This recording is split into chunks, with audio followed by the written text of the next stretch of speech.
প্রথমেই বিজনের headshot, তারপরেরটাও headshot. এইবার দেখি যাতা, আজকে কোনো ওয়ান ট্যাপ হবে না, অনলি বিজন যাতা। এ কি, আমাদের ম্যাচে দেখি বানি 444 পড়ে গেছে, তাহলে খেলাটা দিতে হবে কড়া।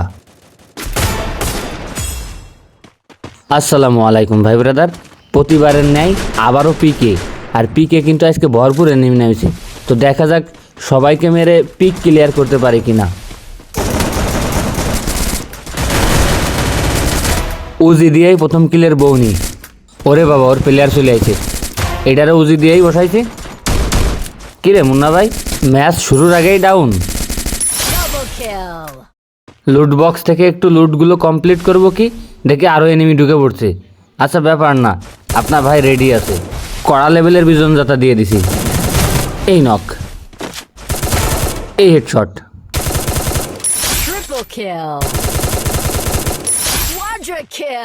বিজন দিয়ে মূলত যাতাটাই মানায়, তবে আমি কিন্তু দিয়ে একটা হেডশট মারবো ভাই। এইখানে এসে তো আমি পুরো ফাইসে গেছিলাম, ঠিক আছে, পিছন দিয়ে মারে আবার সামনে একটা এনিমি।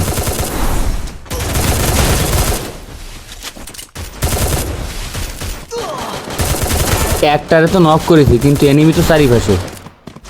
এই কিলটা ফিনিশ দিয়ে চলে যাবো আবারও পিকের ভিতরে। একটু এগোতেই আরও একটা প্লেয়ার, দিয়ে দিলাম বিজনের হেডশট।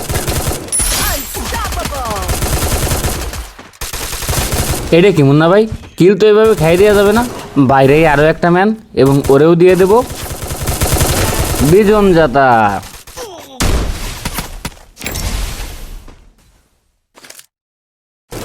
বিজন দিয়ে আরও একটা নক। গড়ে পিক থেকে বিজন দিয়ে কয়টা কিল করছি এটা যে সঠিকভাবে কমেন্টে বলতে পারবে, পরবর্তী ম্যাচটা তার সাথেই খেলবো। ড্রপ লুট করতেছে, তাও আবার আমার হাতে বিজন থাকা অবস্থায়। কোনো হেডশট হবে না, সব বডি শট, মানে এইটাকেই বলে বিজনের খেলা।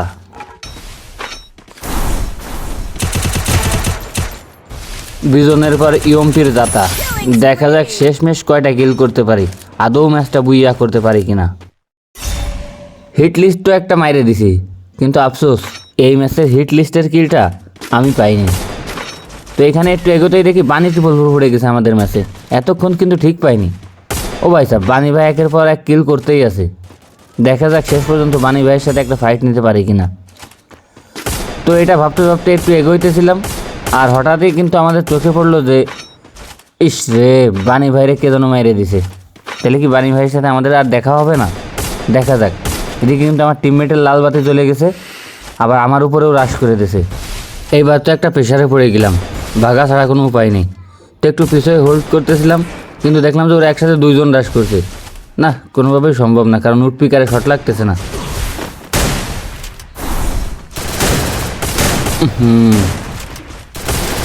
যা, শেষ পর্যন্ত মাইরেই দিয়েছে। তবে একটা বিষয় ভালো ছিল যে আমাদের পুষার রায়হান ভাই ব্র্যান্ডিংয়ের গুড়ায় বসা ছিল। যাক, শিওর রিভাইভটা পেলাম, এবং বানি ভাই দেখে আরও একটা কিল করছে। লুট করতেছি এমন সময় দেখি বানি 444 আরও একটা কিল করছে। তো দেখা যাক শেষ পর্যন্ত কি বানি 444 সাথে একটা ফাইট হয়েই যাবে। লুট শেষ করে পিকের দিকে আগাইতেছিলাম, এমন সময় কারা জানে আমার ড্যামেজ দিয়ে ফাইটে এঙ্গেজ করে ফেলে। তো ওই সময় দেখি বানি 444 বাইরে একটা প্রাইমেট লেভেলের প্লেয়ার মাইরে দেয়। তো আমিও আশা ভরসা সাইডে দিয়ে লুট করতে লাগি, যে লুট ছাড়া ফাইট নেওয়া অসম্ভব। তো লুটটা কমপ্লিট করে এগোয়ে এসেই মেশিন গানের হেডশট। আর একটু এগোতেই মেসি নামের একটা প্লেয়ার আমাকে মেরে দেয় বডি শট। এইবারও কিন্তু আমাদের পুষারের পারফরমেন্সটা অমায়িক, সে কিন্তু একবারে রেডি ছিল এবং আবারও রিভাইভ পেয়ে যায়। তবে এইবার রিভাইভ পেয়ে তেমন কোনো কিছু করে উঠতে পারেনি। প্রথম কিলটা টিমমেটে মেরে দেয়, আর গোলওয়াল শেষ হয়ে যাওয়ার কারণে যখনই নিচে নামছি প্লেয়ার দিছে রাশ করে। দেখো তারপর কি হয়। মানে এটা দেখার জন্য বসেছিলে যে আমি এখন ডাউন হব, তাই না ভাই? তবে রায়হান ভাইয়ের কথা আজকে মানতেই হবে, যে লেভেলের ব্যাকআপ আর যে লেভেলের রিভাইভ দিছে, সত্যি কয়েকটা ম্যাচ পুশ খারাপ দিয়ে ভাই কিন্তু পুরোপুরি পুশটা শিখে গেছে। তো এটা ছিল আমার লাস্ট রিভাইভ, এরপর রায়হান ভাই জোনে এলিমিনেট হয়ে যায়। আর এই প্লেয়ারটাই তখন আমাকে ফ্যাক্টরিতে নক করেছিল, তোমাদের মনে আছে কিনা দেখো তো ভাই। আর মাত্র 12টাই নেমি, এদিকে পুষার নাই। তারপরেই নক হয়ে গেল আমার আরও একটা টিমমেট। রিভাইভ দেওয়ার চেষ্টা করেছিলাম, বাট সম্ভব হলো না। দেখা যাক এখন একা একা কী করতে পারি। এদিকে চারিপাশেই কিন্তু এনিমি। এই রাইড দেওয়াটাই আমার জীবনে সবচেয়ে বড় ভুল ছিল, নইলে হয়তো ম্যাচটা বুইয়া করতে পারতাম। যাই হোক, আজকে রায়হান ভাইয়ের পারফরমেন্সটা কার কাছে কেমন লাগছে কমেন্ট বক্সে জানাইও।